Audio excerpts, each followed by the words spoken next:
Guys, আবার একটা ব্লগে ওয়েলকাম। তো আজকে রথ, সেই জন্য ভাবলাম একটু যাব, সেই জন্য রেডি হচ্ছে।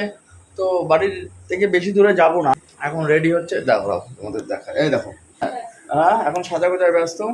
তো চলো বেরোনো যাক, কোথায় যাচ্ছি না যাচ্ছি সমস্ত কিছু তোমাদের কাছে একদম সুন্দরভাবে শেয়ার করব। তো অবশ্যই ব্লগটা দেখতে থাকো, কোথায় যাচ্ছি আজকের একটা সুন্দরভাবে তোমাদের কাছে শেয়ার করব। দেখো, আমরা এখন রায়নগর এসে চলে আসলাম।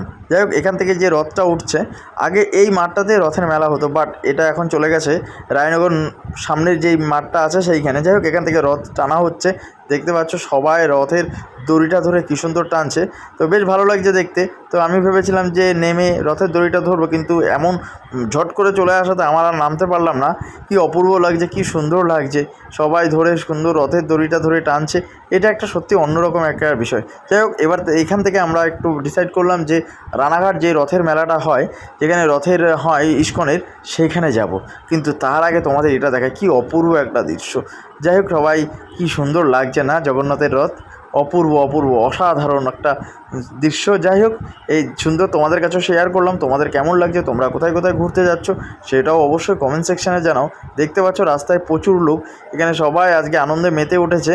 এই যে কি অপূর্ব লাগছে। চলো এবার রানাঘাটে যাওয়া যাক। বলতে বলতে আমরা রানাঘাটে পৌঁছেও গেলাম। এই যে রানাঘাটে যেই মেলা হয়, কোর্টমোড়ের সামনে যেই মেলাটা হয়, সেখানে পৌঁছে গেলাম। কি সুন্দর প্যান্ডেল করেছে, আর দূরে একটা সুন্দর প্যান্ডেল করে, আর প্রচুর দোকান বসেছে, দোকানে অগুন্তি দোকান।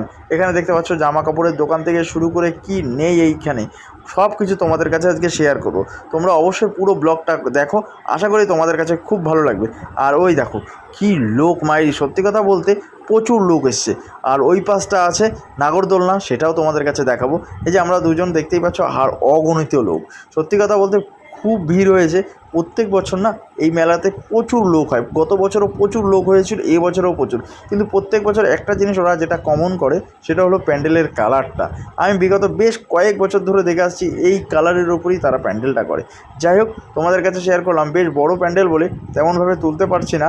আর এই দেখো, আর এখানে যারা যারা ইস্কন হবিবপুরের মন্দিরের সদস্য হতে চান, অবশ্যই হয়ে যেও। এখানে তারা সুন্দরভাবে ব্যানারটা নিয়েছে। হ্যাঁ, এই রথটা আসে ইস্কন হবিবপুর থেকে, এখানে থাকবে।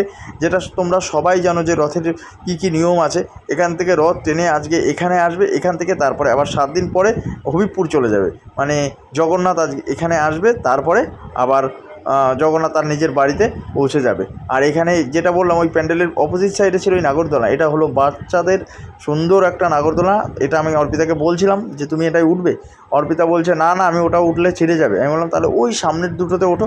কিন্তু সত্যি কথা বলতে গাইস, আমি ওই যে বড় যে নাগরদোলনাটা আছে না, যেটা গোল করে ঘুরছে, ওটাতে আমি কোনোদিনও উঠিনি। হ্যাঁ, আমি এই যে ডিস্কো ড্যান্সের যেটা আছে, সেটা আমি একবার উঠেছিলাম। কিন্তু সত্যি কথা বলতে গাইস, আমাকে ধরে বেঁধে সবাই তুলেছিল যে ওঠো ওঠো ওঠো।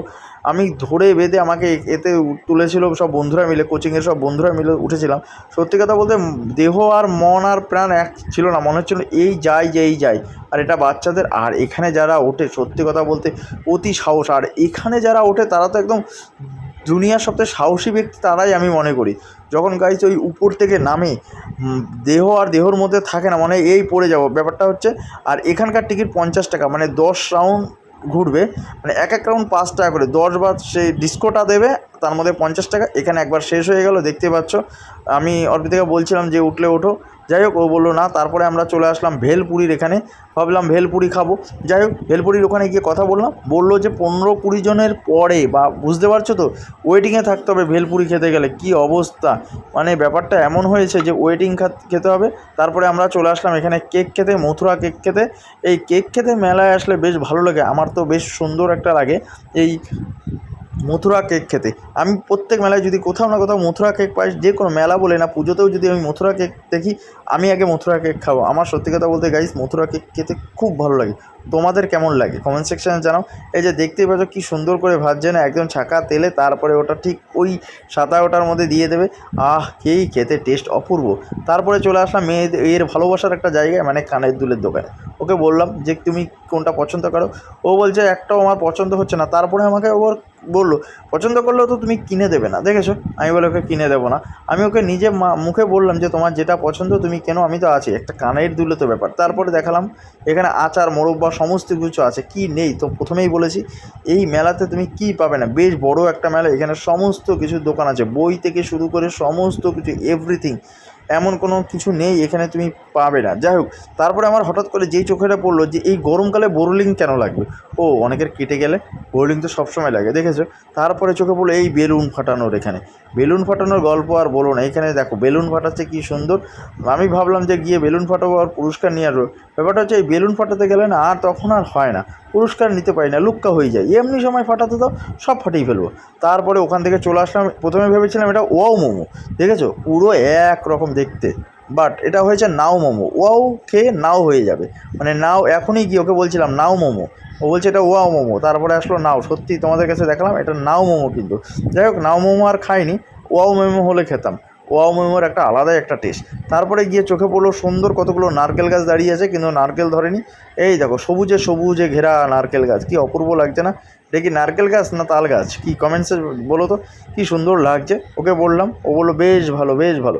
তারপরে গিয়ে যেটা চোখে পড়লো একদম, গরমকালে পিঠে খেতে তো বেশ ভালো লাগে না, তাই বললাম যে পিঠে না, যদি আমি হাতে নিই কেমন হবে, একটু মজা করছিলাম যে একটু হাতে নিলে কেমন হয়, পিঠে না। যাই হোক, এইবার এই পিঠেগুলো খাবো। এখানে দু ধরনের পিঠেই পাওয়া যায়, একটা ভাপা পিঠে আর একটা হলো পাটিসাপটা। দাম মাত্র ভাপা পিঠে 15 টাকা করে আর পাটিসাপটা 20 টাকা করে। হ্যাঁ, এর অবশ্যই একটা সুন্দরভাবে ভিডিও আসবে, তোমরা এই ভিডিওটা আপাতত এইটুকুই দেখো, কিন্তু এর সুন্দর ভিডিও আসবে, কীভাবে তৈরি করে না তৈরি করে তারও একটা সুন্দর ভিডিও আমি তোমাদের কাছে শেয়ার করব। সবই তোমাদের ভালোবাসার জন্য, সমস্ত কিছু আমি শেয়ার করতে ভালোবাসি। তোমরা অবশ্যই সাপোর্ট করো, লাইক করো, কমেন্ট করো, শেয়ার করো, আর অবশ্যই আমার পাশে থাকো। দেখছো কী সুন্দর। তারপরে ওখান থেকে চলে আসলাম এই রকম একটা সুন্দর কানের দুলের দোকানের এখানে, তার অপোজিটে আছে আচার, আহা হা, ভাবছিলাম একটু আচার খাবো, জিভে জল চলে আসলো আচার দেখে। সত্যি কথা বলতে আচারও আমার বেশ ভালো লাগে। আর এখানে সমস্ত কাপড়ের ওপর এই ডিজাইনগুলো বেশ সুন্দর লাগছিলো, কাপড়ের ওপর ডিজাইনগুলো, কিন্তু সত্যি কথা বলতে গাইস দাম প্রচণ্ড বেশি।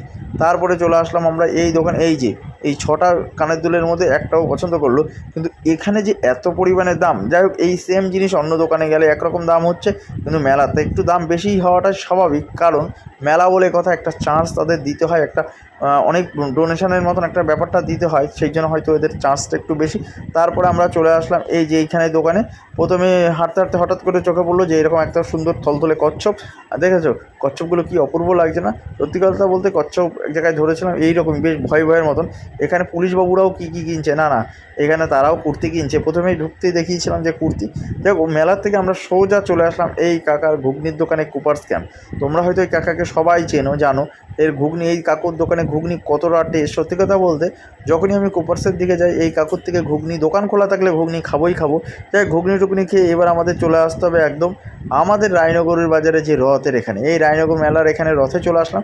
ঠাকুরকে একটু নমস্কার করলাম, করে প্রসাদ গ্রহণ করলাম, এবং অর্পেতাকেও বললাম যে তুমিও একটুখানি প্রসাদ নাও, প্রসাদ ওর হাতেও দিলাম। এবার এখান থেকে কিছু কেনাকাটা করে বাড়ি চলে আসবো। আর বলতে বলতে ব্লগটা আমি এখানেও শেষ করে দেবো।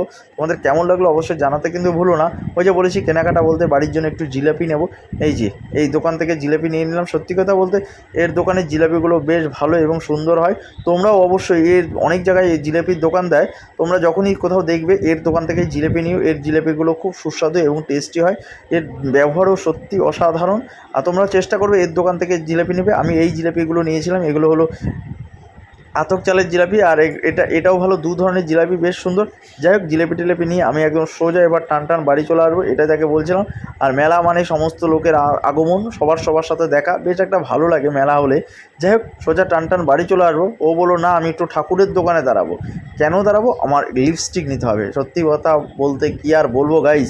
যাই হোক, নেও লিপস্টিক নিয়ে আমি সোজা বাড়ি চলে আসবো। আর তোমরা কী করবে অবশ্যই একটা লাইক করো, কমেন্টস করো, আর অবশ্যই শেয়ার করো। আর তোমরা কোথায় কোথায় মেলায় ঘুরেছো আজকে এই মেলা, অবশ্যই জানিও যে তোমরা কোথায় কোথায় রথ দেখেছো। তাহলে দেখা হচ্ছে পরের একটা ব্লগে। সবাই ভালো থেকো, সুস্থ থেকো, টাটা।